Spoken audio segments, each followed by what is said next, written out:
Felipe Donoso y a continuación voy a leer el ensayo que presentó el Concurso Nacional de Ensayo sobre la obra de la escritora colombiana María del Pilar Paramero. El ensayo tiene por título el siguiente: Lo sutil y lo inmanente, un acercamiento a la obra de María del Pilar Paramero. Pensar en lo sutil es pensar en aquello que trasciende y desaparece, o que al menos se inclina hacia la transparencia, que permanece en el mundo en un estado de quietud, de inmanencia, y que los poetas logran atrapar con sus versos. Esta correspondencia de ver y retener, de pensar y contemplar, es quizá la poesía. Con esta primera definición quisiera acercarme a la obra de la escritora colombiana María del Pilar Paramero, tan copiosa en significados y poder simbólico, y que nos sirve como punto de referencia para comprender la labor de los poetas, construir e interpretar la realidad a partir de un objeto o suceso. Bajo esta perspectiva, el objeto poético se nos presenta como una subjetiva representación del mundo, con multiplicidad de interpretaciones, tantas como el lector y el autor quieran darle. Mas, sin embargo, pese a lo equívoco o difuso que pueda llegar a ser un poema, el objeto poético tiene como misión aprehender la realidad de una manera concreta, evidenciando la correspondencia entre lo observado y lo expresado. Este poder de aprehensión es lo que encontramos en la poesía de María del Pilar Paramero, la cual se convierte en una suerte de búsqueda y hallazgo. A partir de este tributo, y considerando que construir o interpretar cualquier objeto o suceso requiere de un orden en particular, la búsqueda de significado que emprende la poesía se convierte entonces en una pregunta por el orden, por el cosmos, y que propone capturar algo que merece ser capturado, que desea replicar en un mundo particular la naturaleza del mundo universal, ese mundo que tanto nos asombra, seduce y supera. En el poema Venado Blanco de María del Pilar Paramero, el cual hace parte de su libro Estallido, podemos acercarnos a esa fuerza creativa de la palabra, donde el mundo se manifiesta como una revelación contingente e intrigante, y la poesía se vuelve un sutil puente que nos une a lo maravilloso y lo real. Leamos con detenimiento el poema. Venado Blanco. Cuando cesó la lluvia, algo sutil alborotaba la cresta de la hierba. Eran los cascos azules del venado blanco, que se alejó veloz tras el brillo lejano de una estrella. A continuación cito la referencia. Observemos de qué manera la poeta crea una tensión entre el objeto poético y la realidad, acercándolos al mundo natural, el cual se nos revela a partir del poema. La lluvia, la hierba y la inacible presencia del venado se convierten en un fenómeno de lo real, en mera contemplación de lo maravilloso, patos, en consujeción de lo común y extraordinario. Esta característica es transversal en los poemas de María del Pilar, donde se construye y comprende la realidad a partir del asombro y la contemplación del orden. En su libro Estallido encontramos esta singularidad. De hecho, el mismo título de la obra es una sugerencia al paroxismo y la revelación. La poesía de Paramero es una representación de lo universal, que constantemente se orienta por la pregunta del ser y la existencia, tal como lo podemos ver en su siguiente poema. El aire va despacio, el bambú está en silencio, ha muerto la cigarra, del bosque milenario nada queda. A continuación, coloco la cita del texto. Aquí el movimiento, la quietud y el afán por permanecer son cualidades de lo poético, donde la naturaleza se presenta como un objeto que merece ser capturado. Esta habilidad de convertir al mundo en fenómeno es otra característica de la poesía de Paramero. Leamos con detenimiento los siguientes versos. La garza abanica el gadual y se despierta en el viento. Pulsé la lira y desplegué mis alas hacia un azul de cósmicos misterios, donde duermen las águilas sagradas y habitan los dioses primigenios. No cabe duda que María del Pilar es generosa con la representación sensible de lo real, vinculándonos, a partir de la brevedad, al lento fluir del cosmos. La garza, el águila, la lira, todos son objetos de un mundo receptivo que queremos entender, pero que a través de las palabras y la manifestación poética se convierten en elementos constituyentes, en claves que descifran el instante universal que la poeta nos describe con belleza. Sin embargo, para asegurarnos que esto sea posible, es necesario considerar, al menos de manera breve, otra perspectiva de lo poético. La poesía también puede ser entendida como un ente creador de significado, que nace del poeta y que no siempre se alimenta del conocimiento sensible.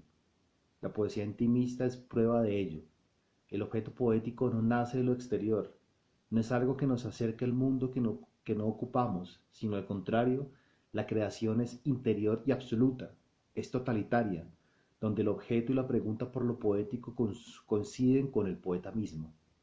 En estos casos, la comprensión por parte del lector es laboriosa, ambigua, ya que el principio de representación se diluye en lo abstracto, lo personal y lo biográfico. Si quisiéramos buscar allí una imagen o una idea de lo real, fracasaríamos en nuestro intento, ya que la poesía intimista es una cápsula que no busca dar explicaciones y su afán no reside en el asombro ni en la interpretación, sino mejor en la fuerza vivificante de la conciencia. Si realizáramos una crítica de la poesía de María del Pilar bajo este paradigma, eliminaríamos por completo su cualidad cosmogónica, convirtiendo la sensualidad del cosmos en mera especulación sin fundamento. No obstante, y gracias a la misma naturaleza de los versos de María del Pilar, entendemos a la poesía como una correspondencia entre el pensar y el contemplar, entre el ver y el poetizar. Pero si quisiéramos ir más allá y profundizar en un ejercicio hermenéutico, deberíamos acercarnos a la persona en sí, ya despojada de sus versos, y poner nuestra atención en el entorno, en sus condiciones históricas y sociales, entender bajo qué presupuestos la obra fue escrita. A pesar de a esta problemática se enfrenta cualquier acercamiento de la obra de un autor. La dificultad relacionada con la información biográfica, la carencia de datos que nos aproximen a su manera de pensar, de hablar, de sentir, interponen un velo oscuro que nos aleja de la comprensión. Quisiera acercarme a la obra de María del Pilar a través de sus palabras, pero la pregunta que debo hacerme es qué tanto podré hacerlo sin tener en cuenta su realidad personal. Esta problemática me ha llevado a una conclusión. La representación de la realidad que se desprende de lo poético es equivalente a la representación de lo poético que se desprende de lo biográfico. Estos tres elementos son el fundamento de la poesía. Sin embargo, aplazando esta hermenéutica a un análisis posterior, debemos conformarnos con las huellas personales que deja el autor en sus poemas y que van más allá de sus simples palabras. Observemos lo que nos dice María del Pilar Paramero en algunos de sus versos. Coloco a continuación la cita de donde las tomé. Al sol se le hizo tarde para alumbrar la tierra. Los tallos del bambú susurraban en las tardes. La flauta llora, su pena llora. Si leemos en silencio estos versos, descubrimos que hay algo transversal en ellos. El mundo habla. El mundo tiene una voz que merece ser escuchada. Esta postura no es sencillamente un antojo estético ni una licencia narrativa, sino más bien un reflejo de la postura epistémica de María del Pilar, quien cree firmemente que el mundo es cognoscible y que su poesía es capaz de interpretarlo.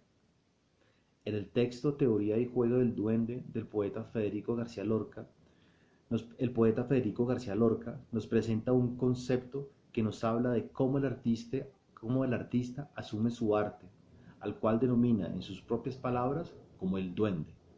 Cito a continuación un texto de García Lorca. Así pues, el duende es un poder y no un obrar, es un luchar y no un pensar. Yo he oído decir a un viejo maestro guitarrista, el duende no está en la garganta, el duende sube por dentro desde la planta de los pies. Finalizo cita. ¿A qué se referirá Lorca cuando nos dice que un duende es un poder y no un obrar? que es un luchar y no un pensar. Quizá él quiera demostrarnos que un duende es algo que debe encarnarse en el autor y que no siempre está implícito en su arte. Es decir, el duende es algo que se añade en el poema. A mi manera de ver las cosas, la poesía de María del Pilar está llena de duende. Posee una fuerza ajena que parece mirarnos desde la página. Si la poesía es un puente que une lo real con lo simbólico, la poesía de Paramero es prueba de esta verdad. Su poesía es sangre, tierra, cóndor, como ella misma lo menciona en sus palabras. Esta mezcla de mi sangre se me sale de las manos. Cuando le canto a mi raza me sale un verso gitano, hija del sol y bachué nacida en la sierra andina. Música llevo en la sangre del África o de la China. Esta mezcla de mi sangre de flauta o de cante hondo, vuelo de gaviota errante, canario, mezcla de cóndor. Esta mezcla de mi sangre la heredé sin saber cómo. Fin.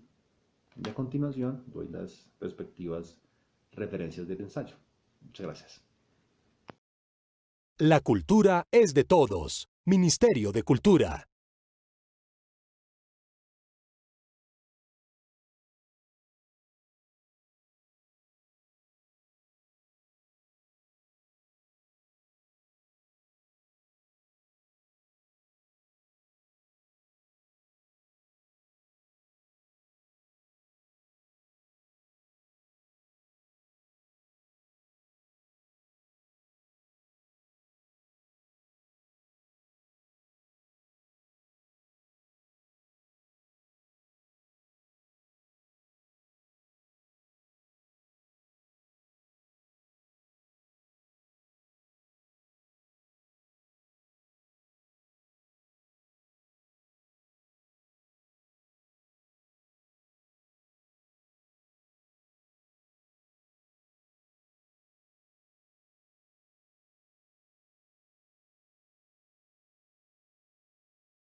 La cultura es de todos. Ministerio de Cultura.